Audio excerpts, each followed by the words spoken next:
कांग्रेस के वरिष्ठ नेता अहमद पटेल का निधन हो गया है। अहमद पटेल 1 महीना पहले कोरोना से संक्रमित हुए थे। इसके बाद उनका इलाज चल रहा था। अहमद पटेल के बेटे फैजल पटेल ने ट्वीट कर ये जानकारी दी।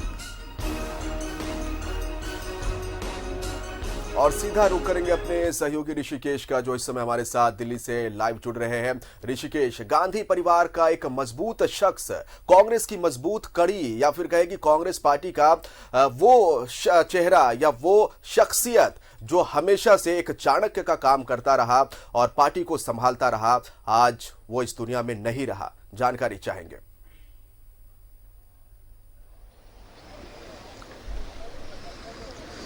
जी देखिए, अहमद पटेल का जो सरकारी आवास है 23 नंबर, उसके बाहर की तस्वीर देखिए। वहाँ हालांकि अभी उनकी बॉडी है वो मेदांता में ही है। मेदांता से जो आखिरी मेडिकल रिपोर्ट जारी की गई है उसमें उनको बॉडी को कोरोना पॉजिटिव बताया गया है और अब एक रिपोर्ट और आनी है उनकी। और जो जानकारी दी जा रही है उसके मुताबिक मेदांता से सीधा उनके शव को गुजरात के भरूच ले जाया जाएगा, जहाँ उन्हें अंतिम मिट्टी दी जाएगी।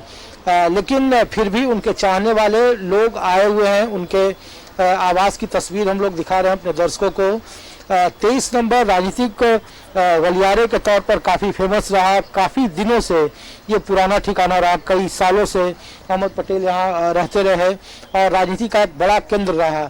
जब यूपीए का 10 साल का शासन था तो यहाँ न जाने कितने मुख्यमंत्री, मंत्री, देश के जो बड़े रसूखदार लोग हैं वो इस दरवाजे के अंदर या बाहर आपको दिखते रहते थे। और इसीलिए ये काफ़ी महत्वपूर्ण है, खास करके इस गली को, इस तरीके के चीज़ों को। अहमद पटेल के नहीं रहने से एक बड़ी क्षति हुई। हालांकि देखिए, ये संजोग है कि तरुण गोगोई जो असम के पूर्व मुख्यमंत्री रहे, उनके अंतिम शव यात्रा में शामिल होने के लिए, उन्हें अंतिम विदाई देने के लिए राहुल गांधी सुबह गुवाहाटी पहुंचे। लेकिन बाद में आज सुबह ये खबर आई है और अब जो जानकारी दी जा रही है, देखिए कि लोगों के आने का सिलसिला यहाँ पे शुरू हुआ है उनसे मिलने वालों के लोगों के लिए। और ये तस्वीर देखिए, दिग्विजय सिंह आए हैं जो कांग्रेस के दिग्गज नेता रहे हैं यहाँ पे, और ये लोग भावभीनी श्रद्धांजलि देने आए हैं। लोगों का आने का सिलसिला शुरू है। दिग्विजय सिंह मध्य प्रदेश के पूर्व मुख्यमंत्री, कांग्रेस के दिग्गज नेता, महासचिव रहे, 10 साल तक मध्य प्रदेश के मुख्यमंत्री रहे और काफ़ी अच्छी जोड़ी मानी जाती थी। कांग्रेस का ऐसा कोई नेता नहीं था, कोई मुख्यमंत्री नहीं था कांग्रेस शासित राज्य का, केंद्र में ऐसा कोई मंत्री नहीं था जो अहमद पटेल से जिनके रिश्ते नहीं रहे हों। तो ये उनके घर की तस्वीर हम लोग दिखा रहे हैं अपने दर्शकों को, सीधी तस्वीरें, जहाँ पे अभी भी उनके चाहने वालों की लंबी कतार है। सामने जो तस्वीर दिख रही है उसमें कांग्रेस के मीडिया सेल के प्रभारी हैं प्रणव झा, झारखंड से उनका रिश्ता है, वो यहाँ मौजूद हैं। अजय शर्मा हैं जो कोऑर्डिनेटर रहे थे, वो यहाँ मौजूद हैं। जितने भी लोग हैं, जितने भी उनके चाहने वाले लोग हैं, सभी लोग यहाँ मौजूद हैं।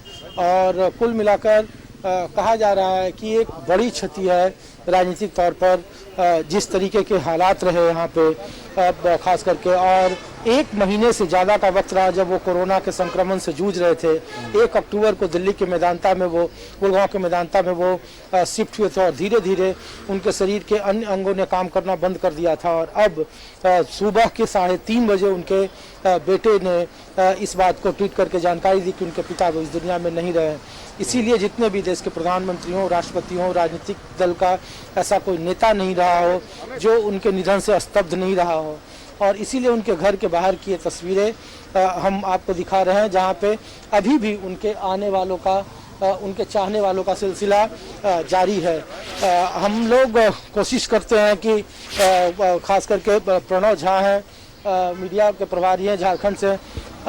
सर, कब तक ये किस तरीके से देख रहे हैं?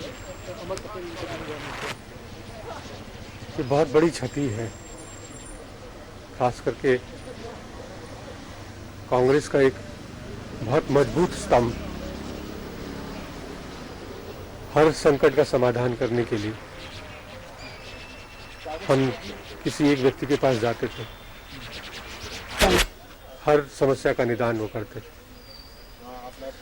लेकिन ये एक संदेश है कि ये महामारी कितना मुश्किल है, कितनी कठिन महामारी है, लोगों को इस बात को समझना चाहिए और गंभीरता से लेना चाहिए और एहतियात का पालन करना चाहिए। इनके पार्थिव शरीर को इनके पैतृक स्थान अंकलेश्वर में वहाँ ले जाया जा रहा है आज शाम को। अभी उनके शरीर को इम्बाम करने की प्रक्रिया चल रही है, ले जाया गया है इम्बाम करने के लिए, और उसके बाद जब वो प्रक्रिया पूरी हो जाएगी तो उसके बाद लेकर के उनके शरीर को गुजरात जाएंगे यहाँ से। देखिए उनके जो प्रक्रिया, शव की प्रक्रिया है वो आखिरी चरणों में है और पॉजिटिव, चूंकि उनकी जो रिपोर्ट आई, जो सर्टिफिकेट इशू किया गया है वो पॉजिटिव रहा है और अब वो उनके अपने पैतृक गांव में उनके बॉडी का अंतिम संस्कार किया जाएगा और उसकी प्रक्रिया दिल्ली के मेदांता में चल रही है। मेदांता से सीधा वो एयरपोर्ट जाएंगे और एयरपोर्ट से सीधा वो यहाँ से निकलेंगे भरूच के लिए। और ये तस्वीरें हैं, देखिए कि मैं सीधी तस्वीरें दिखा रहा हूँ आपको अहमद पटेल के सरकारी आवास 23 number mother Teresa crescent road के बाहर की तस्वीरें हैं ये, जहाँ पे अभी भी उनके आने वालों का, चाहने वालों का तांता लगा हुआ है। बहुत सारे लोग इस इंतज़ार में थे कि उनके शव का अंतिम दर्शन करेंगे, लेकिन जो मेडिकल रिपोर्ट है, जो जानकारी दी जा रही है ऑफिशियल कांग्रेस की तरफ से, उसके मुताबिक उनके बॉडी का जो टेस्ट है वो पॉजिटिव आया है उनके शव का, और वो आखिरी प्रक्रिया में है और उनकी बॉडी को सीधे वहाँ से दिल्ली एयरपोर्ट और दिल्ली एयरपोर्ट से सीधा कलेश्वर, भरूच जिला गुजरात का, वहाँ उन्हें ले जाया जाएगा और उसी की प्रक्रिया चल रही है। अब उनकी बॉडी को 23 नंबर सरकारी आवास में नहीं लाया जाएगा, ऐसे संभावना थी कि 23 नंबर में उनकी बॉडी आएगी और यहाँ अंतिम दर्शन लोग कर पाएंगे, लेकिन अब जो जानकारी मिल रही है उनकी बॉडी मेदांता से सीधा भरूच जाएगा और वहाँ उन्हें अंतिम मुक्ति प्रदान की जाएगी। चलिए, तो बहुत बहुत शुक्रिया तमाम जानकारी के लिए। ऋषिकेश हमारे साथ दिल्ली से लाइव जुड़े थे। अहमद पटेल के सरकारी आवास के बाहर उनके पार्थिव शरीर को नहीं ले जाया जाएगा, बल्कि उनके पैतृक निवास स्थान पर लेके जाया जाएगा, जहां पर उनके पार्थिव शरीर का अंतिम संस्कार किया जाएगा।